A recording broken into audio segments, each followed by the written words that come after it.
Hi all, and welcome to Chess News number 49. In this video I want to take a look at a game from the recently played 4th Sinquefield Cup in St. Louis, USA. I've thoroughly enjoyed following the tournament and practically all the rounds live on the internet. It's been a real treat to get live commentary and footage as well as seeing the players interviewed after the game. Chess-wise, there was of course also a lot to be learned. But there was something about the tournament that I found to be somewhat disappointing, and that had to do with the level of play. It struck me that more than usual players were somehow not able to convert good, superb or even winning positions, or had at least great difficulties in doing so. There seemed to be quite a bit of sand in the machines. Now, this may sound very easy from a chess expert sitting on the sideline, being fed all the moves and evaluations by commentators who have an engine running. But like I said, it seemed to happen more than usual, as if the players were really out of tune with the game. And I just wanted to touch upon this subject. Now, one of the players suffering from this phenomenon was Topalov. I want to take a look at his game from the second round against Caruana. Topalov was playing black, and Caruana opened the game with his favorite one, e4. Topalov answered with e5. Now, he is a great fighter, which showed again in this tournament, but recently he has not played the Sicilian so often anymore. At the top level it's just very risky. And especially against Viswanathan, things have gone wrong for him quite often. But also against his current opponent, as for instance in the second Sinquefield Cup, when Caruana had his fabulous run of 7 wins out of 7 games. Players continue along the normal lines of theory here. Ruy Lopez. Now this is an introduction into the closed Ruy Lopez, but here comes a bit of a twist. Caruana now plays d3. Recently, top games have featured this move more and more. The classical line of course continues with rook e1. Both moves, however, defend the pawn on e4 and therefore now threaten the exchange on c6 and the subsequent capture of the pawn on e5, which, especially from the get-go in the Ruy Lopez, is one of the main themes. Now, it is important to first defend the pawn on e4, since the immediate try to win the pawn on e5 does not work. So, the immediate bishop takes c6, since after d takes c6, knight takes e5, black can simply recapture on e4 and he is doing fine. He even has the pair of the bishops. So back to the game where Caruana played d3. Topalov answers b5, and with that he stops the threat to the defender of e5, the knight on c6. Bishop b3, and now d6. Black in turn, by defending the pawn on e5, now threatens to win the bishop pair by going knight a5. Of course, going knight a5 one move earlier would leave the e-pawn unprotected. So hence d7, d6. So a4, naturally white now creates an escape for his light-squared bishop, and simultaneously also threatens the pawn on e5, since the defender on a6 is pinned to the rook on a8. Topalov now plays bishop d7, defending the rook on a8 and thus unpinning the pawn on a6. Okay, now several moves have been played here. Caruana plays c3, and this is the most popular move. It keeps the game more complicated. White prepares a future d3, d4 to try and gain some space advantage in the center. However, a more straightforward scheme of developing is a line where white tries to end up with the better minor pieces. That line starts with knight c3, knight a5, bishop a2, b4, knight d5, an exchange of knights, and now after c6 the retreat of bishop a2, c5, clamping down on the center. The bishop returns, but now after bishop c6, white exchanges, and it becomes apparent now that since he has a bishop of the dark squares and he has posted most of his central pawns on the light squares, white is indeed enjoying the somewhat better minor pieces. Play normally continues then with knight d2, castles, and knight c4.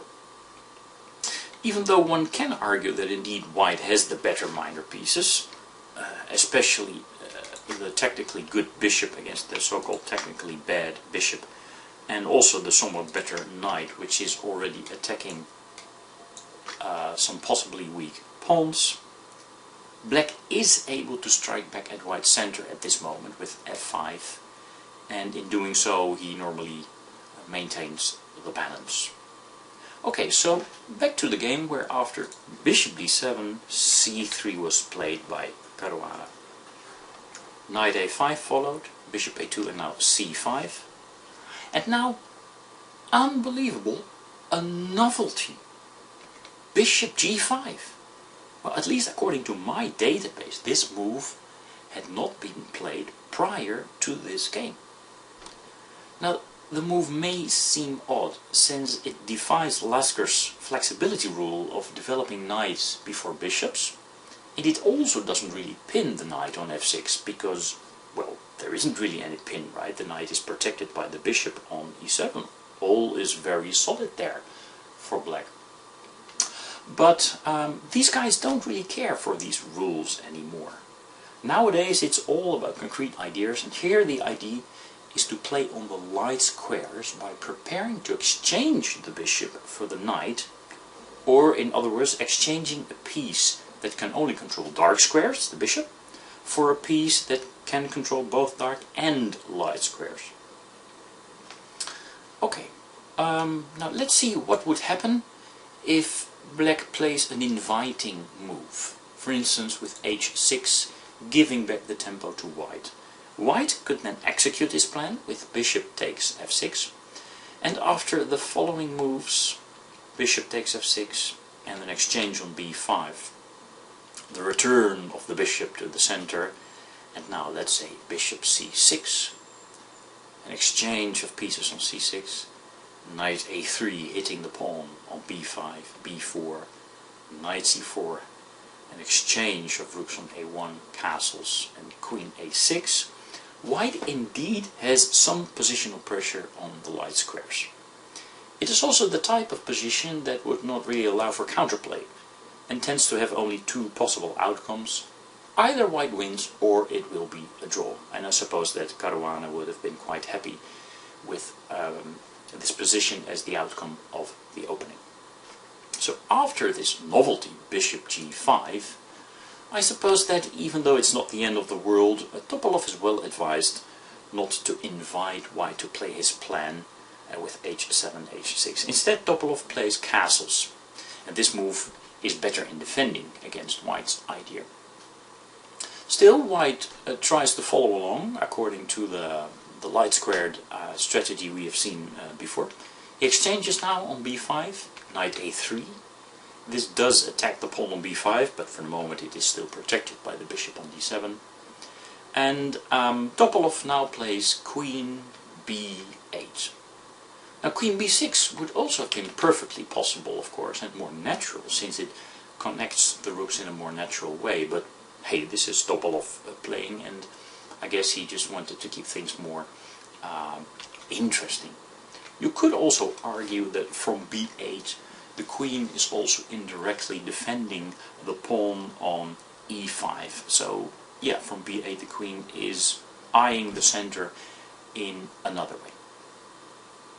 Knight c2 played by Caruana, and I guess he's happy to play along the or to play the aforementioned maneuvering game where he has some light square domination. And from e3 the knight might jump to d5 or f5.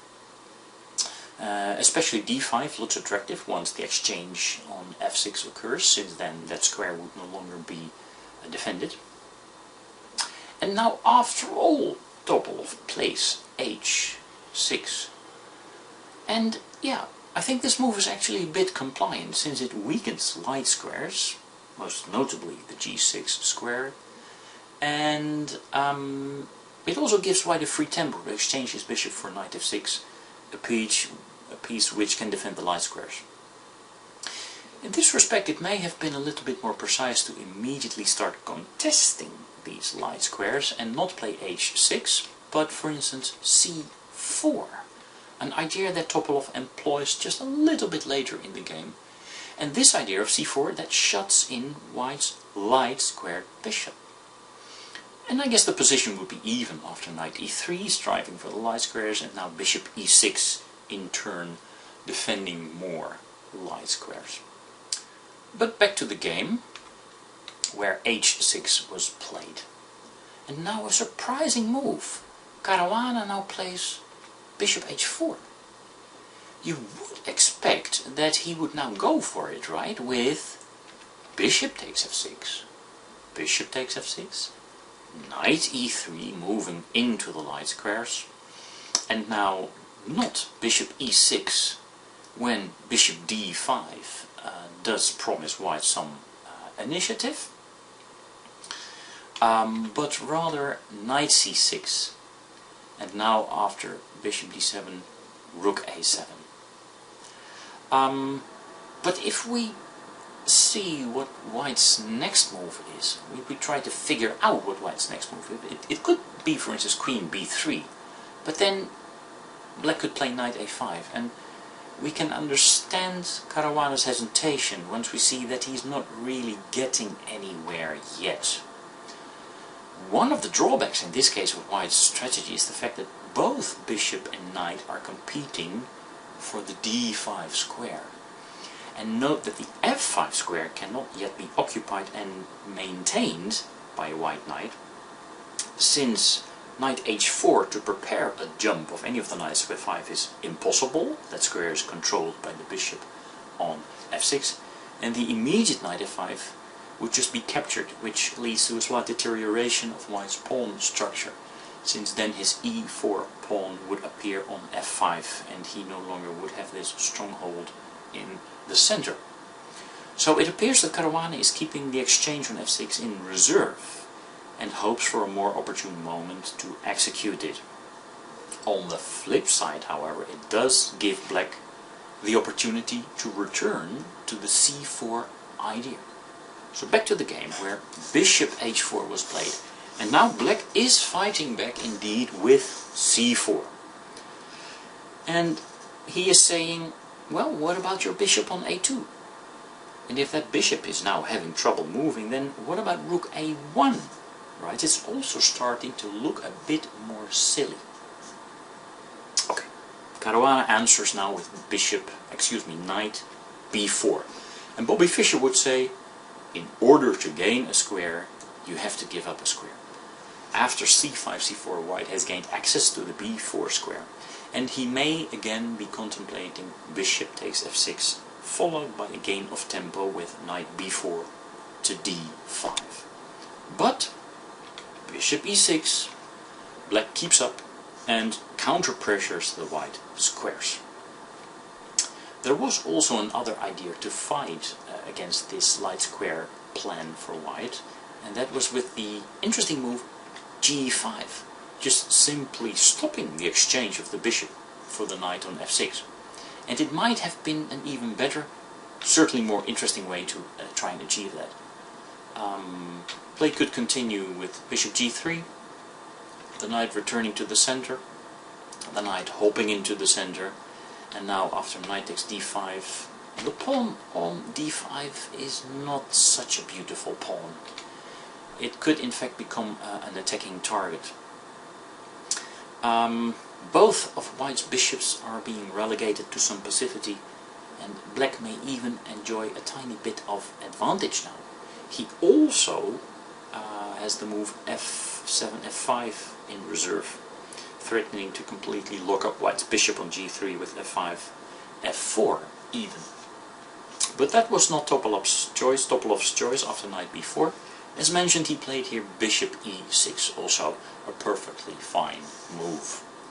So, the ball is back in Caruana's corner, and he now activates his rook with rook e1. This also reinstates the idea of d3, d4, since he protects his pawn on e4, right? I guess that already here the idea of exchanging on f6 was not so good anymore, since after bishop takes f6, bishop takes f6, and now again trying to occupy the center, there is a defender now of the d5 square, and black is more than happy to give up his light squared bishop, since after e takes d5 he can now attack that pawn with queen b7. And white now, instead of having some sort of a light square domination, he has a light squared weakness. And I think that here black is enjoying a small advantage. So back to the plan with rook e1. Well, Topalov plays queen b7. A good move, controlling the center and connecting the rooks. And here goes Caruana, d4. Now, this move changes quite a bit in the position. For one, the pressure against c4 is now gone, which raises the question about the future of white's bishop on a2 even more. White hopes to counterbalance that with his play in the center, his pressure against the e5 pawn. Topalov now answers with bishop g4. He is also sufficiently flexible to realize that the position is changing.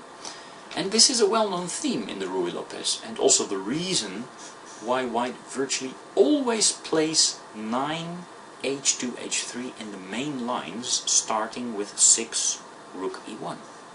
Because as soon as the white pawn appears on d4, as in this position, shifting the struggle to the dark central squares, black hurries to pin one of its defenders, in this case the knight on f3. And in doing so he's sort of returning the favor. White was hoping to get some pressure against the e5 pawn, but black says, but maybe I have pressure against your d4 pawn, because I'm pinning your knight on f3. Now, I guess Caruana now looked at the move h3. Perfectly normal move, right? Just to try and put the question to the bishop. I'm not sure why he played this. Well, actually, I am quite sure why he played this. I managed to figure this out. Topalov would then play bishop takes f3, and now in order not to ruin your pawn structure on the king side, you will recapture with the queen, of course. But now after knight c6, there is indeed some pressure against the d4 pawn, and white can go slightly astray here. For instance, with knight c6, when after queen c6, the pressure along the open a file is really nasty to deal with for white. He may enjoy this bishop pair, but it is only a theoretical advantage, because half of the bishop pair is sitting very awkwardly there on a2, and the bishop just can't move, because then he will either lose the bishop when the bishop moves forward, or the rook on a1 will get lost, because basically this bishop is also pinned, right? So that's not a very nice position for white to play after knight c6. Well, what else? He could also try knight d5, but then there follows knight takes d5, also discovering the attack on the bishop on h4, and white might argue that after e takes d5 he doesn't mind his bishop being en prise on h4, because he can capture back on c6. But hey, black argues, in that case I will play the desperado first, attacking your queen on f3 with check, and after the forced c takes d4 I enjoy a great advantage with bishop takes h4. I'm up a pawn and I have much the better bishop, and we could say that this is a virtually winning position already for black. So then after knight c6 all that remains really is d takes e5 is a serious alternative. But then knight takes e5 give blacks a lot of activity, even though after queen e2 there are still chances for both sides. So, yeah, I suppose white could have played this. Black has a weakness on d6. On the other hand, black has very active piece play, and white's bishop on a2 is really a problem. So, complicated position indeed, and maybe this is why Caruana refrained from playing h2, h3. And what did he play? Well, he thought before the knight from a5 moves away to completely open the a file, thereby pinning my bishop on a2, I might as well remove this bishop from the a file while it is still possible. So he played bishop b1, and he tries to kickstart a new career for the bishop, but in doing so, of course, he leaves the b3 square undefended. And there was a good move order for black to take advantage of this. And it is not with knight b3 the move that Topalov played in the game. The move knight b3 is part of the plan, but Topalov should have used another move order. Stronger was to start with e takes d4, and this is a very important concept. Before you start your action, before you start any forcing lines, it may very often pay off to first create a target.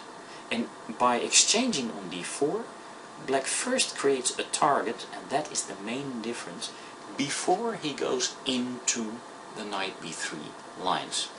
And I will try and show the difference to you in the coming lines. So after e takes d4, c takes d4 is the normal move. Let's not forget that queen takes d4 runs into bishop f3, g takes f3, ruining the king side pawn structure, but even more importantly, knight b3, forking the rook on a1 and the queen on d4. So c takes d4 is really the only move here. And now knight b3, attacking the rook. Okay, the rook exchanges itself and the queen recaptures. But now there is a bit of an issue in black's game.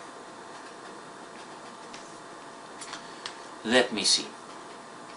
So what moves could white try here? Let's take a look. What could he try? For instance, he could play here bishop c2, trying to get rid of the invader on b3 and putting his bishop to work, right? Well, now there follows a counterattack with bishop takes f3.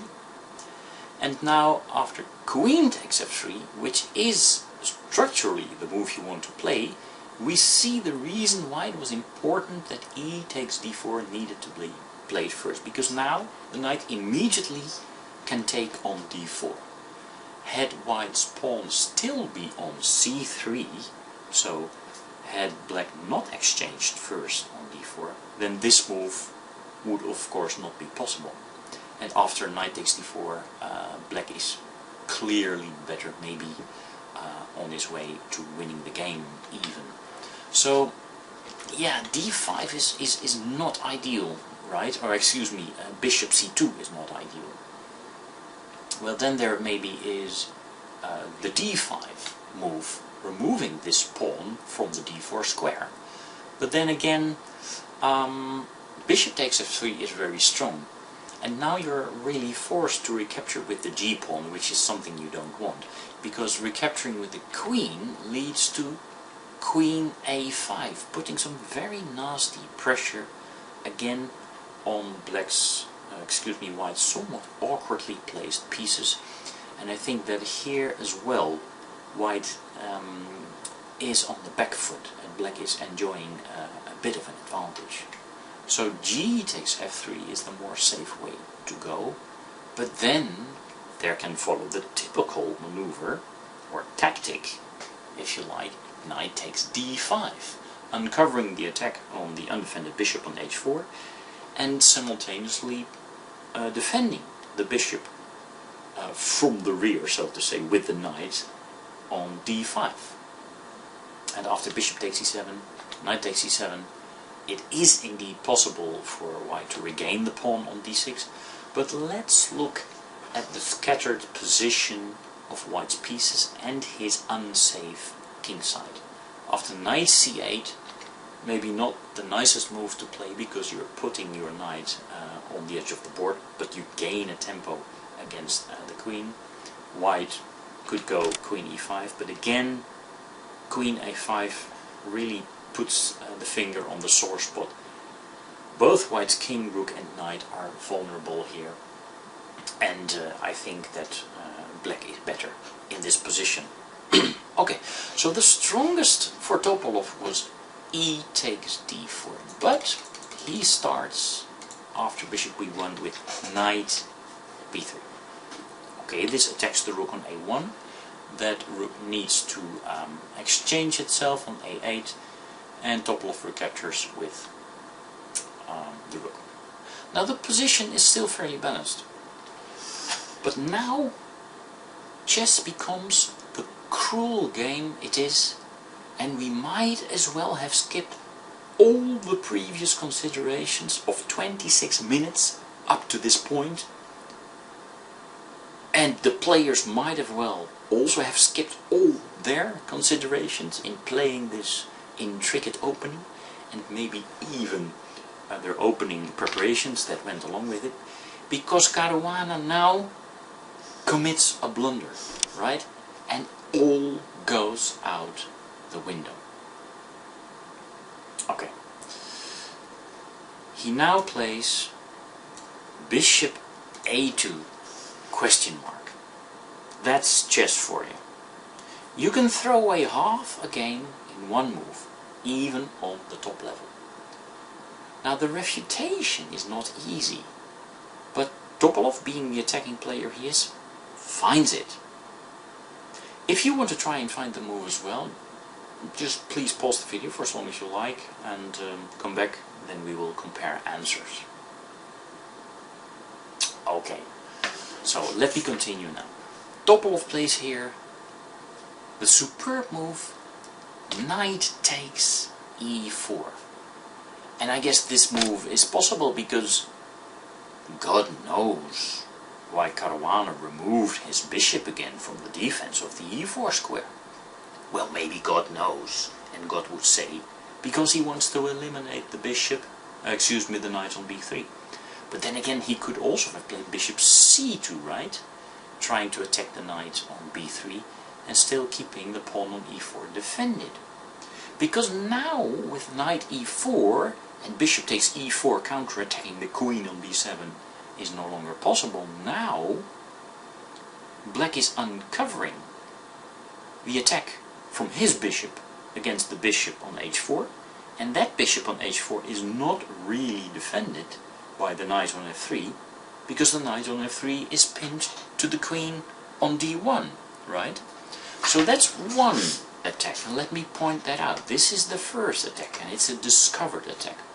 But it's not just a discovered attack, it's also a double attack, because there is an all-important square in white's camp that is also attacked, and that is the D2 square. Not only, and I'm repeating myself, I know, black is attacking the bishop on H4, he is also attacking the D2 square. And from D2, this knight is exerting tremendous pressure on this knight on F3, together with the bishop on G4, and, let's not forget that, the queen from B7. And Caruana just simply failed to realize this. And I can imagine, because the fact that d2 is such a critical square might escape your attention, even a top GM's attention. Why not? We're all human beings. Okay, so really, I think this is one of the most beautiful moves of the tournament. The board is now really on fire. Black has several threats, as explained, the main one being bishop takes h4, winning material in the game. But hey, isn't Black's queen facing a loyalty problem? I mean, isn't Black's queen supposed to defend both bishop and knight on e4, and is that maybe what Caruana was thinking, and maybe gave him a sense of security, that he thought, well, it's okay to play bishop a2.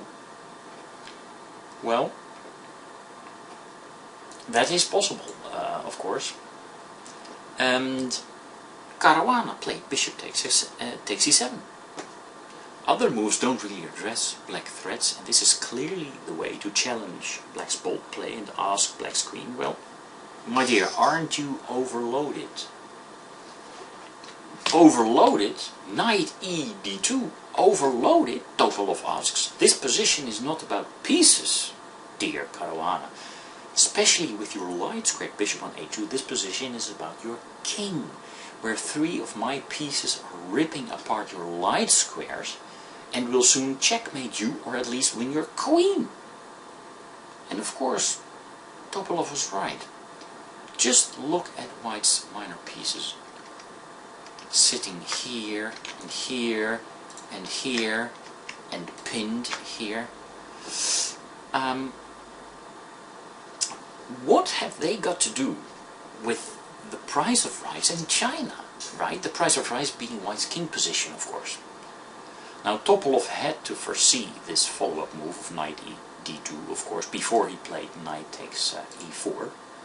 And the move, as mentioned, puts heavy pressure on the pinned knight on f3 and the light squares around White's king in general.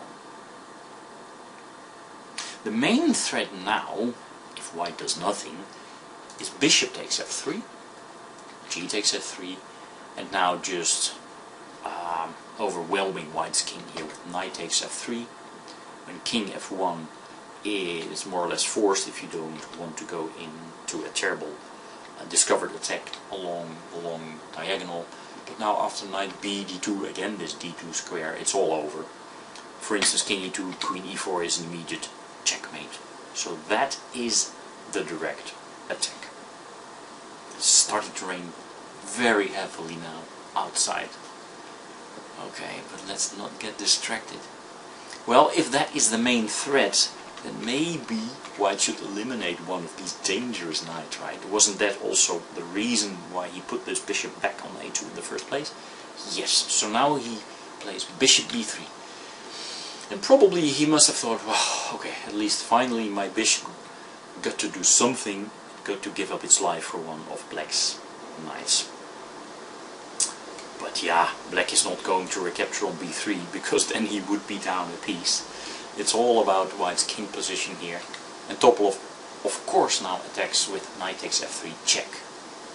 G takes f3 followed, and bishop takes f3. Now we have a very funny situation.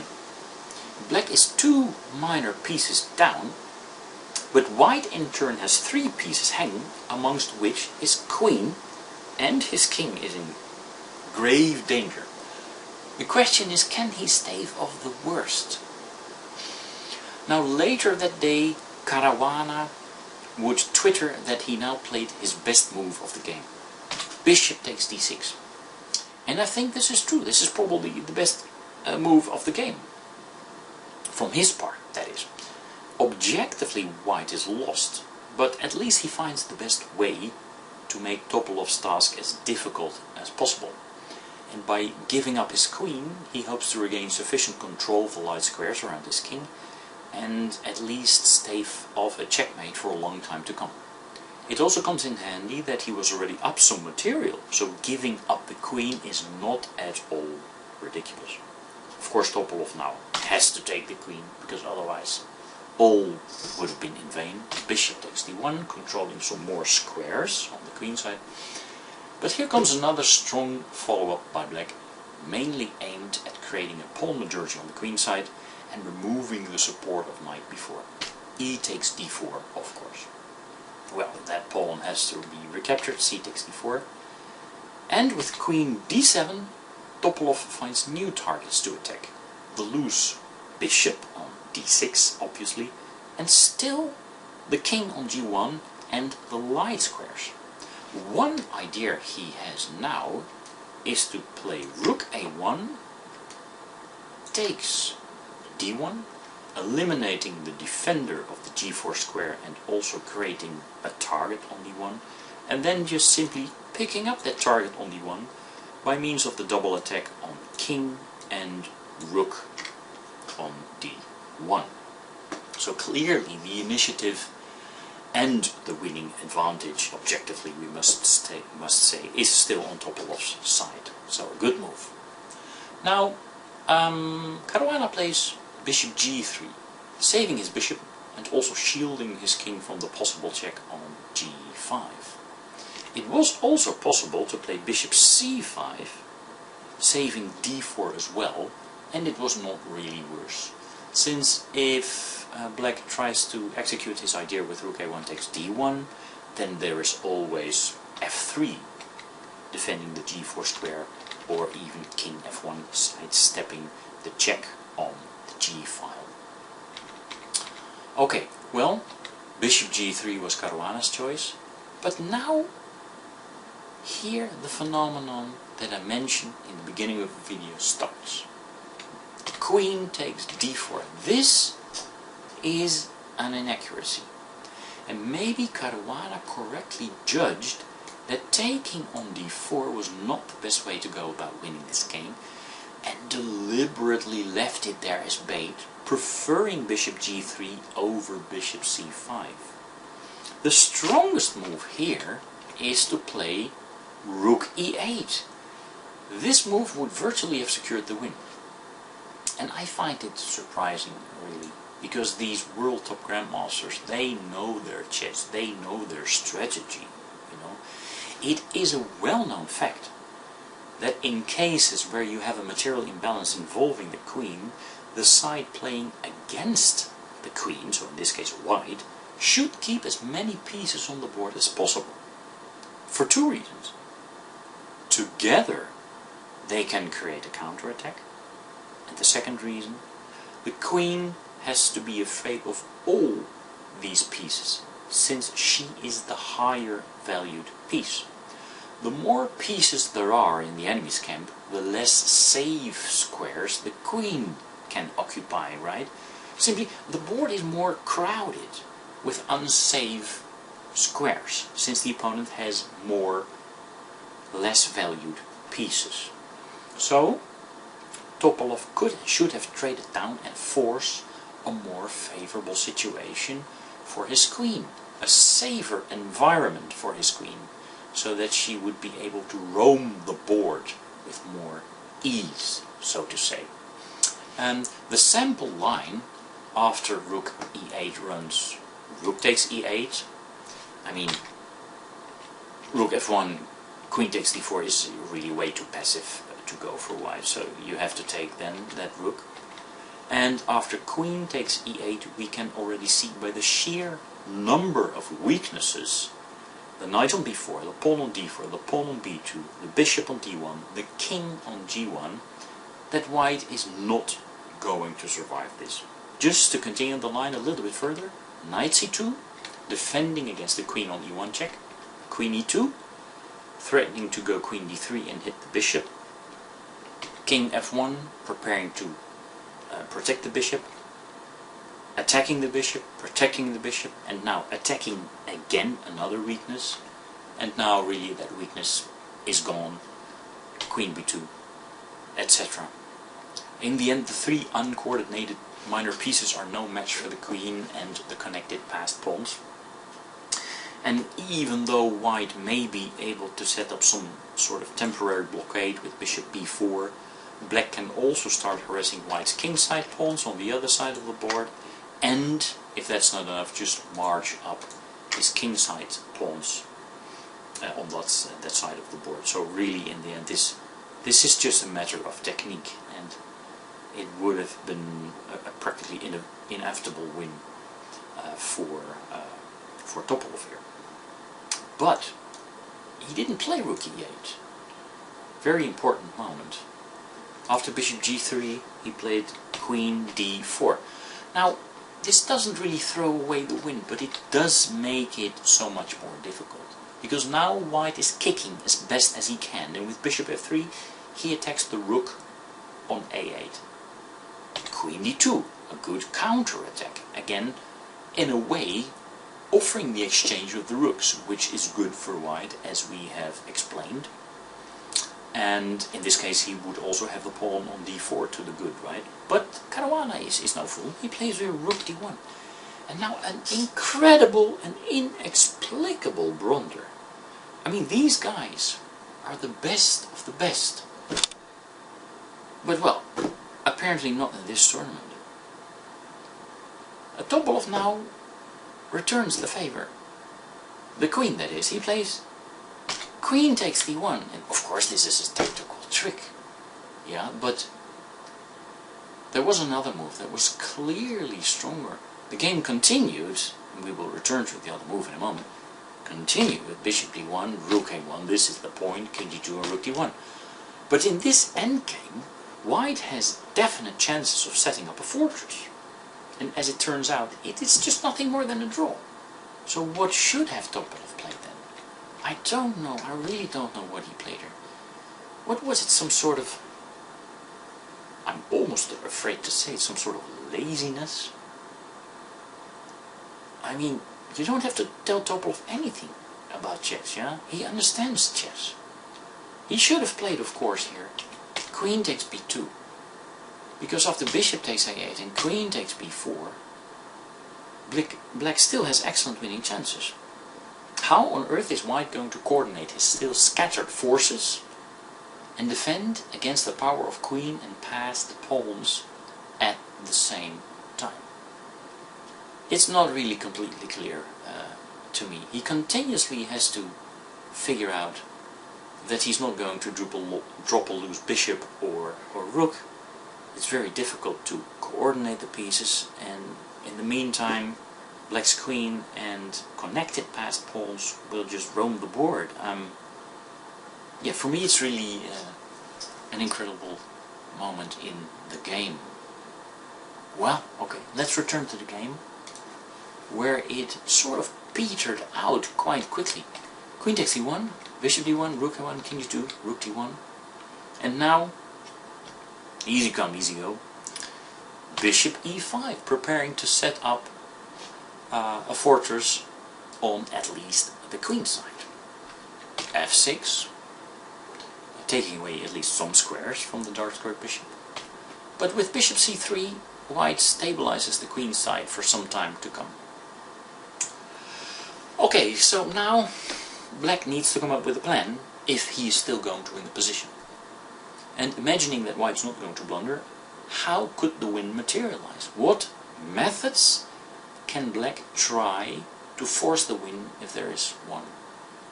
Okay, I mean, maybe by means of exercise you could try and verbalize some ideas yourself now.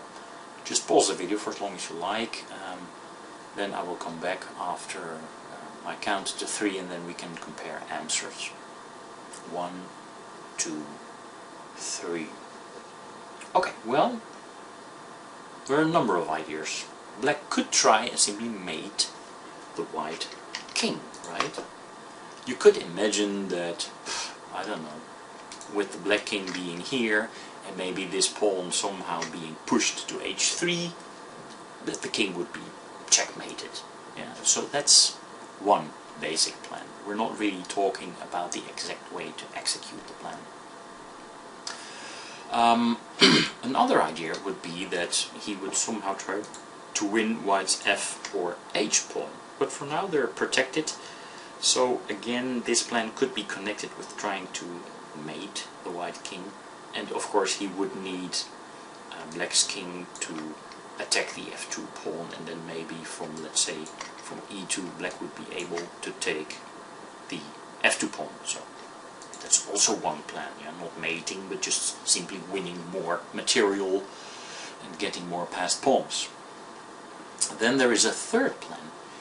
He could try and create a passed pawn on the queen side where he has a majority, right? That would of course involve breaking the blockade on the queen side, but I think there is at least a concept which he can try to break down the concept. And then he could also immediately try and create a passed pawn on the king side where he has a majority. So just simply throwing all the pawns forward, hoping to get one on the g-file, which is his candidate move, and then somehow with the support of king and rook promote it. Okay. Now during the game I was interested in the third method, the one where black could try and create a passed pawn on the queen side by trying to break down white's blockade. And funnily enough, neither the commentators nor the players after the game mentioned this possibility. Now in order for this to work, black needs his rook on a4 and his king on c5, right? Because in this case he would control the b4 square twice and could force in b5, b4. Now it turns out that it is very difficult, if not impossible, to achieve this aim. That was not so easy to foresee. But maybe the reason that the players didn't mention it afterwards in their interviews is that, of course, they're still world top players, and somehow, consciously or subconsciously, they immediately discarded the idea, because they may have used a very interesting thinking technique. If you have a plan, one of the thinking techniques you can apply is say to yourself, okay, just imagine my opponent would allow me to play all the necessary moves to get my dream position. Would it then still work? So would my dream position indeed give me a beautiful dream? Or wouldn't it work anyway? Yeah? So you would just somehow fast forward into the future. And maybe the guys just simply saw already that this setup is not going to work. But I'm going to try and show that or explain that by showing a few lines. Now, first of all, the game continued with king f7 after bishop c3. So here comes the king. Knight c2. White does not mind keeping the status quo and intends to go back and forth with his knight. But now Topalov plays g5. This move fits in with some of the other plans, but not with the queen side plan, where black's king has to leave the king side pawns alone, obviously. So this is where I want to take a look at another method. Now it is quite difficult for black's king to reach the queen side. For instance, king e6 is not a very good move, because knight d4, king e5 loses the pawn on b5. Well, then if not king e6, then what about king e7?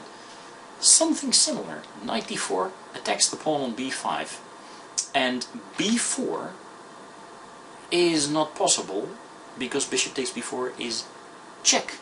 So black cannot take the, for the moment, unprotected knight on d4. So that also doesn't work. Well, of course, Topalov, being the world top player that he is, would have gone king e8 then. And now knight d4 doesn't work because of b4 winning. But again, let's say knight b4. You know, see how far black can get. King d7, knight c2, and now I guess one of the main lines runs king c6, knight d4 check, king b6, and now let's suppose that the knight attacks the pawn on g7, and now the rook also prepares to go to the a4 square, which is necessary, f4, king c6, f5, fixing the knight, rook a7, knight d4, king c5, king f3, and rook a4.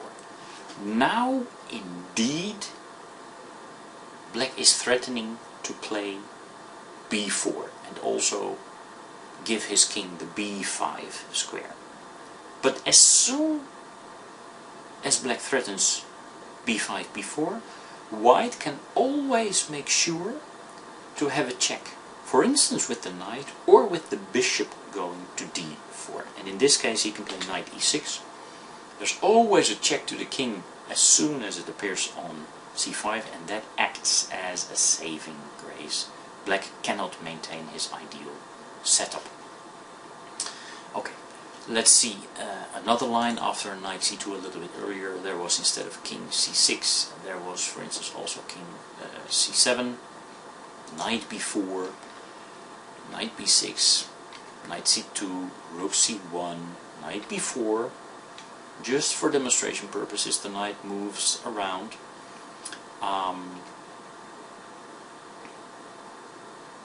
Now, of course, not king a5 because of knight a2 check winning material, but rather rook a1, also preparing to bring the rook to a4 and then play king c5 when indeed there would be a winning position.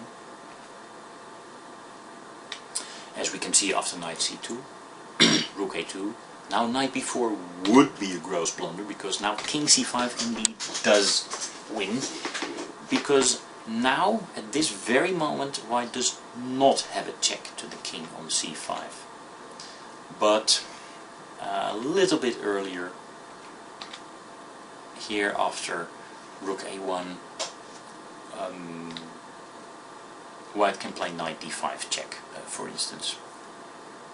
And after king a6, play knight b4 check, and so on. So it doesn't really help. Okay, well, now we know that. So unfortunately this setup does not seem to work, so let's go back to the game, where after knight c2 Topalov played g5, the move that fits in with some of the other plans. But now Caruana is preparing his position for the coming onslaught, which turns out not to be an onslaught at all. King g6. So yeah, as mentioned, I don't know if Topalov saw that the queenside plan wouldn't work, but he immediately goes for all the kingside plans. Knight a3. At the same time, white distracts black because of his vulnerable b-pawn. So rook d5 protects that pawn. And that is of course also a liability in black's position. This rook can probably not become so active, since it also has to protect the pawn on b5. King f3 is played. f5, here comes the pawn majority, king 3. f4 check. And really it turns out that black has no breakthrough. He has no useful way of creating a passed pawn or trying to get the white king into a mating net. We will see that.